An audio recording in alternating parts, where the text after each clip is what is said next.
안녕하세요. 오늘은 이 땅의 동물들이 왜 고통을 당하고 있는지 그 문제에 대해서 한번 생각해 보려고 합니다.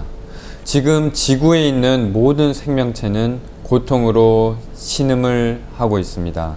사람, 식물, 동물, 모든 자연까지도 마찬가지입니다. 특별히 나는 수의사로서 동물들이 얼마나 많은 고통을 당하고 있는지 눈으로 보고 피부로 직접 느끼고 있습니다. 동물을 치료하고 살리는 것이 수의사의 역할이지만 내가 살린 동물보다는 죽어가거나 죽은 동물을 더 많이 보게 되었습니다. 그런 경험들은 나의 마음을 너무 아프게 합니다. 광우병, 구제역, 조류 인플루엔자, 그리고 수많은 전염병으로 인해 죽어가는 닭, 소, 돼지들, 그리고 사람의 손에 버려지고 안락사 당하는 셀 수 없이 많은 개와 고양이들, 그리고 반려동물들, 인간을 위해 실험실에서 고통을 당하다가 죽어가는 또 비글들과 기니피그, 그리고 여러 실험동물들, 그리고 환경 파괴로 인해 살 곳을 잃어가고 있는 또 여러 동물들이 있습니다. 도대체 왜 동물들이 이런 고통을 당하게 되는 것일까요? 무엇이 원인일까요? 안타깝게 인정하고 싶지만 답은 하나밖에 없는 것 같습니다. 바로 그것은 인간의 욕심 때문입니다. 바로 인간의 이기심, 곧 죄 때문에 이러한 고통이 일어나는 것입니다. 사실 인간만큼 악한 존재는 이 세상에 없습니다. 동물도 때론 그런 악한 모습을 보이기도 하지만 인간만큼 이렇게 잔인하지는 않습니다. 구제역과 조류 인플루엔자와 같은 이런 전염병이 왜 발생한다고 생각하십니까? 그것은 인간의 욕심 때문에 발생하게 되었습니다. 과다한 밀집 사육이 근본적인 원인이었습니다. 조류 인플루엔자는 처음에 조류 독감으로 불리었습니다. 사람에게 일어나는 감기 바이러스의 변종입니다. 사실 감기는 그렇게 심각한 질병이 아닙니다. 사람에게서는 보통 일주일 안에 감기라는 것은 가볍게 지나가는 경우가 많습니다. 그러나 나이가 많고 몸이 허약하거나 면역력이 떨어진 사람에게는 그렇지가 않습니다. 그런 사람들은 감기 바이러스가 아주 치명적일 수 있고 죽음에 이르게 할 수도 있습니다. 조류 인플루엔자도 크게 다르지 않습니다. 닭에게 가볍게 지나가는 병일 수 있지만 밀집 사육으로 인해 면역력이 떨어진 닭에게는 아주 치명적이고 빠르게 전파될 수밖에 없습니다. 한번 생각해 보십시오. 한 평도 되지 않는 좁은 공간에 사람들이 제대로 누울 수도 없이 다닥다닥 붙어서 평생을 살아간다면 그 사람들은 어떻게 될까요? 화장실도 따로 없어 거기서 소변 대변을 다 보고 마음대로 움직일 수도 없고 그냥 주는 음식만 받아 먹고 살아간다면 그런 환경 속에서는 당연히 면역력이 떨어질 수밖에 없고 질병에 취약해질 수밖에 없습니다. 그런 상황에서 만약 누군가가 감기에 걸리게 되면 어떻게 될까요? 결과는 생각해 볼 필요도 없이 뻔할 것입니다. 즉, 조류 인플루엔자는 밀집 사육으로 인해 면역력이 떨어져 있는 닭에게 걸리는 것으로 한 번 전염되면 치사율이 굉장히 높고 전파 속도가 아주 빠릅니다. 그런 이유 때문에 만약 농장에서 한 마리라도 조류 인플루엔자가 발병이 확인되면 근처에 있는 모든 닭들을 살처분하게 되는 것입니다. 구제역도 크게 다르지 않습니다. 영국에서 한 연구에 의하면 구제역은 소와 돼지들에게 치명적인 병이 아니라 가볍게 지나갈 수 있는, 즉 치료될 수 있는 병이라고 합니다. 구제역의 주요 증상 중 하나는 입과 발굽에 수포가 생기는 것인데 그렇게 발생하게 되면 음식을 덜 먹게 되고 살이 빠질 수밖에 없습니다. 그래서 구제역에 걸린 동물들은 다시 회복하여 정상적인 체중으로 돌아가기까지 시간이 걸리게 됩니다. 이것은 질병이 걸린 다음 일어나는 자연적인 치료 과정입니다. 그러나 소와돼지들은 경제적 동물, 즉 산업동물입니다. 그 말은 소와돼지들을 짧은 시간 안에 최대한 빨리 살을 찌워 도축장으로 보내야만 수익을 낼 수 있다는 뜻입니다. 그런데 30개월 만에 살을 찌워 보내야 할 소가 구제역이 걸려 40개월 이상이 걸리게 된다면 경제적으로 손실을 볼 수밖에 없는 것입니다. 그러면 축주 입장에서는 키워봤자 손해를 보게 될 텐데 살려둘 이유가 없게 됩니다. 구제역에 걸린 소와 돼지들을 살처분하는 것은 동물의 관점이 아니라 지극히 인간의 관점에서 하는 것입니다. 한번 구제역에 걸린 동물들은 경제적으로 전혀 가치가 없기 때문에 살처분을 하는 것입니다.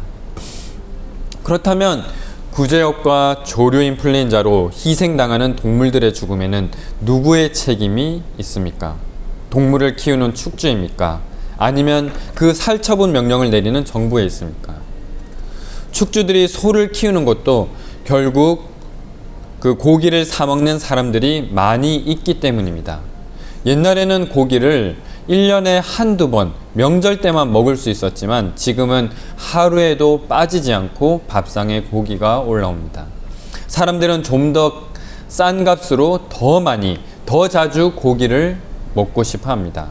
그러한 소비자들의 욕구와 입맛을 충족시키기 위해서는 축주들이 지금의 밀집 사육 방식으로 키울 수밖에 없는 것입니다. 이 동물들의 희생은 누구 한 사람만의 문제는 아닙니다. 사실 우리 모두의 문제입니다.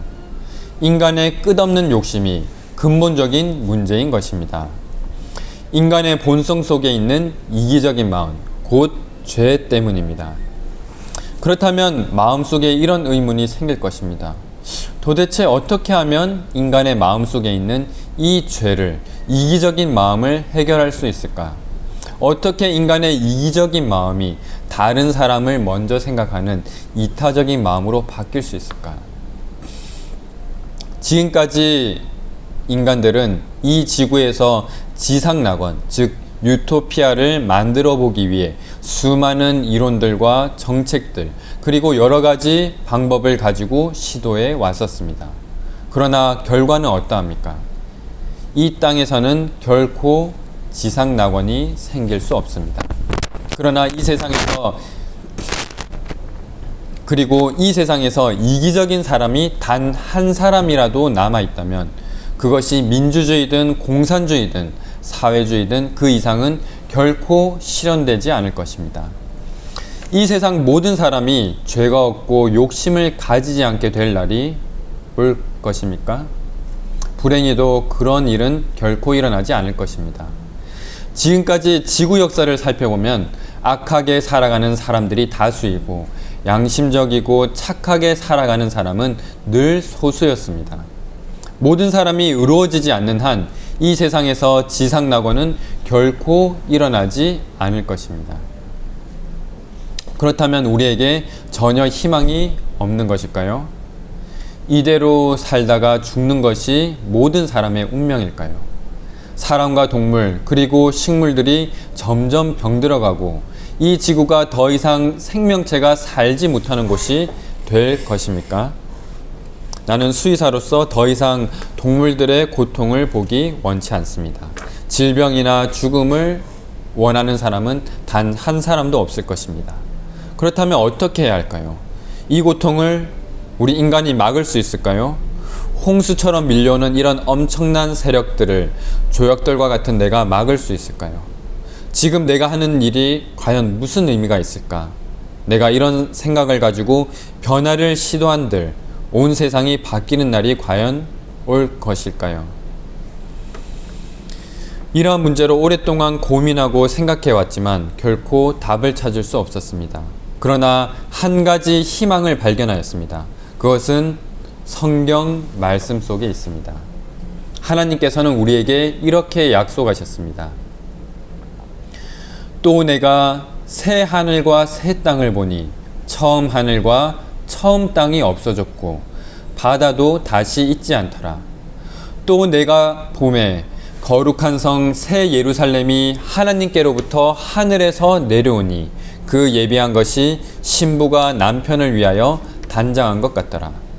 내가 들으니 보좌에서 큰 음성이 나서 가로되 보라 하나님의 장막이 사람들과 함께 있음에 하나님이 저희와 함께 거하시리니 저희는 하나님의 백성이 되고 하나님은 친히 저희와 함께 계셔서 모든 눈물을 그 눈에서 씻기심에 다시 사망이 없고 애통하는 것이나 곡하는 것이나 아픈 것이 다시 있지 아니하리니 처음 것들이 다 지나갔음이러라.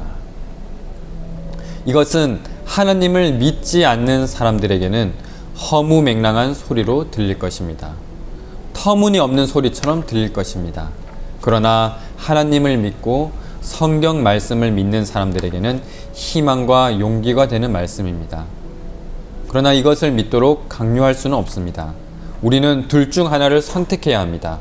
이 땅에서 살다가 죽는 것이 인간의 어쩔 수 없는 운명으로 받아들이든지 아니면 하나님을 믿는 자에게 이 영원한 천국, 고통과 질병과 사망이 없는 천국이 주어진다는 사실을 믿든지 우리는 이 둘 중 하나를 선택해야 합니다. 그러나 이 사실이 그냥 믿어지지는 않을 것입니다. 하나님께서는 그냥 묻지도 말고 믿으라고 강요하시는 분은 아닙니다. 믿을 수 있는 증거를 우리에게 충분히 주셨습니다. 우리가 마음을 열고 진리를 알기 위해 간절히 구하고 찾는다면 반드시 깨닫게 해줄 것이고 그러한 믿음을 주시리라 확신합니다. 이 글을 듣는 모든 사람이 이 사실을 믿게 되기를 바랍니다. 그렇습니다. 우리에게는 희망이 있습니다. 하나님을 믿는 의인에게는 그러한 천국이 약속되어 있고 분명히 그러한 천국은 존재합니다. 우리가 지금 지구의 고통스러운 상황들을 바꿀 수는 없지만 하나님께서는 하실 수 있습니다. 예수님께서는 지금 이 땅에서 의인과 악인을 골라내시는 일을 하고 계십니다. 예수께서는 죄인이 아닌 의인을 데리러 오실 것입니다. 나쁜 소식은 우리 모든 인간은 죄인이라는 것입니다. 그러나 좋은 소식은 죄인이 예수님을 믿고 영접할 때 우리를 의롭다 하시고 실제로 그분과 같이 우리의 마음을 변화시켜 주실 것입니다. 그리고 이 땅에 다시 오셔서 악인들을 멸하시고 의인들은 영원한 천국으로 데려가실 것입니다. 우리의 유일한 희망은 예수님께서 다시 이 땅에 오셔서 이 땅을 새롭게 하시는 것입니다. 그 위대한 사건이 어서 속히 오기를 고대합니다. 그러한 희망 때문에 우리는 현재 일어나는 질병과 죽음과 고통을 참고 인내할 수 있을 것입니다. 로마서 8장 22절에는 이렇게 말씀합니다. 동물이나 식물과 같은 자연계의 생물까지도 이 위대한 사건을 기다리면서 병과 죽음의 고통을 참아내고 있다는 것을 우리가 압니다.